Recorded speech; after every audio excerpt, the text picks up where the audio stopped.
औरंगजेब, आलमगीर और मराठा रहनुमा शिवाजी। मुगल हुक्मरानों ने बहुत से हिंदुओं को नवाजा और जगीरें अता की।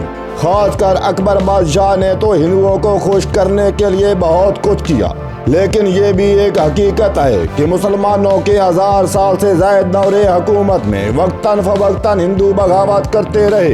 इन जंगों को आप सियासी जंगें कहें या मजहबी, ये आपकी अपनी मर्जी है। शिवाजी और औरंगजेब, आलमगीर की जंगें भी उन्हीं की एक कड़ी थी। हाँ, एक हकीकत ये भी है कि चाहे कोई हिंदू किसी मुस्लिम हुक्मरान के खिलाफ बगावत तख्त के असूल के लिए भी करता, लेकिन उसे लिबादा मजहब का उड़ा लेता था। शिवाजी की औरंगजेब के खिलाफ मुहिम जुई उस हिसाब से बिल्कुल सबका जंगों की आकाश थी। शिवाजी का पहले पहल तो तरीका वारदात कज़ाकों वाला था, या आप उसे गुरिल्ला वार कह लें।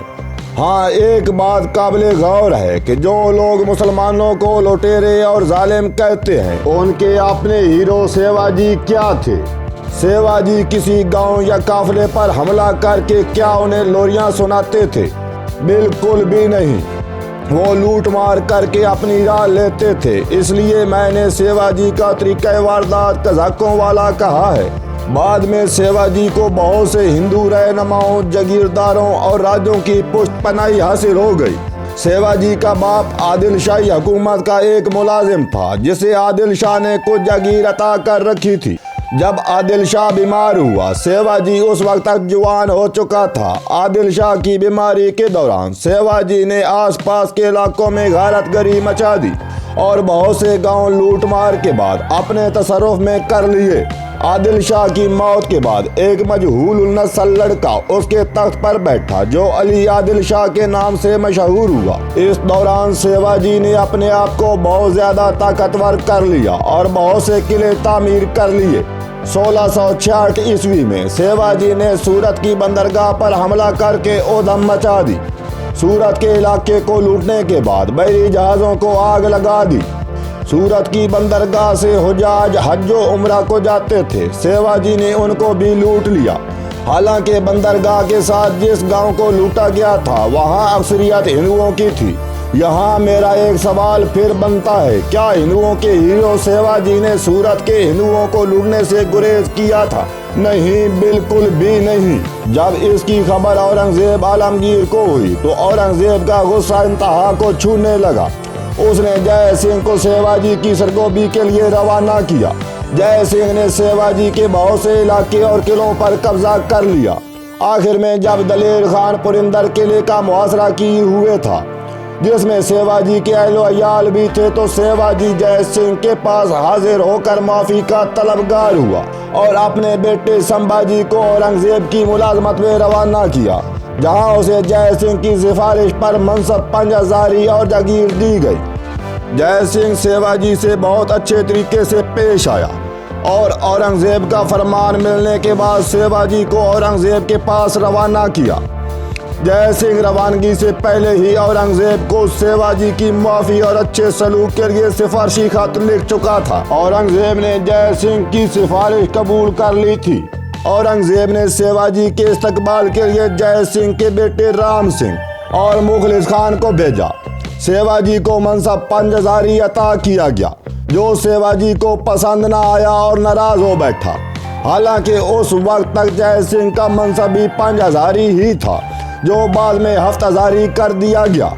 शिवाजी को नजरबंद कर दिया गया, जहां से बाद में शिवाजी भागने में कामयाब हो गया। फरार होने के बाद शिवाजी कोलगंज पहुंच गया और उसके बाद औरंगजेब ने मुतअद्दिद बार फौज शिवाजी की सरगोबी के लिए भेजी, जो कभी शिकस्त खोरदा होकर लौटी तो कभी फतेह याब होकर। लेकिन औरंगजेब कुछ और मसाइल की वजह से मराठों पर कोई खास तवज्जो ना दे सका। लेकिन शिवाजी की मौत के बाद उसके बेटे संभाजी ने कत्लो गारत का ऐसा बाजार गर्म किया कि औरंगजेब को खुद उसकी सरगोबी के लिए जाना पड़ा। औरंगजेब ने औरंगाबाद पहुंचकर अपने बेटे मुअज़्ज़म शाह को संभाजी की सरगोबी के लिए रवाना किया, जिसने मराठों को दक्कन की हदूद से निकाल बाहर किया। लेकिन मौसमी असरात की वजह से लश्कर का बहुत ज्यादा नुकसान हुआ। औरंगजेब ने इसके बाद मुकर्रम खान को संभाजी की सरगोबी के लिए रवाना किया, جب مقرب خان کولہاپور پہنچا تو اس کو اطلاع ملی کہ کولہاپور سے تقریباً 45 کلومیٹر دور ایک مقام پر 3000 سپاہیوں کے ہمراہ سمبھاجی موجود ہے۔ مقرب خان نے انتہائی دشوار گزار سفر کے باوجود سمبھاجی کو جا لیا۔ حالانکہ سمبھاجی کے مقابلے میں مقرب خان کے ساتھ سپاہ نہ ہونے کے برابر تھی، سمبھاجی اہل و عیال سمیت گرفتار ہو گیا۔ سمبھاجی ایک ایسا سفاق تھا کہ جس کی گرفتاری پر نہ صرف مسلمان بلکہ ہندوؤں نے بھی خوشی منائی۔ سمبھاجی کو اورنگزیب کے روبرو پیش کیا گیا، لیکن اس نے اورنگزیب کے سامنے بہت زیادہ زبان درازی کی، یہاں تک کہ گالیاں بکنے لگا۔ اورنگزیب نے اس کی زبان کٹوا دی اور آنکھیں بھی نکلوا دی۔ اس کے بعد اسے قتل کر دیا گیا۔ اورنگزیب کے 50 سال کے لگ بھگ دور حکومت میں یہ واحد قتل ہے جسے آپ سفاکانہ یا وحشیانہ کہہ سکتے ہیں، یعنی اذیت دے کر قتل کیا گیا۔ لیکن سمبھاجی کے اہل و عیال کے ساتھ اورنگزیب نے بہت اچھا سلوک کیا۔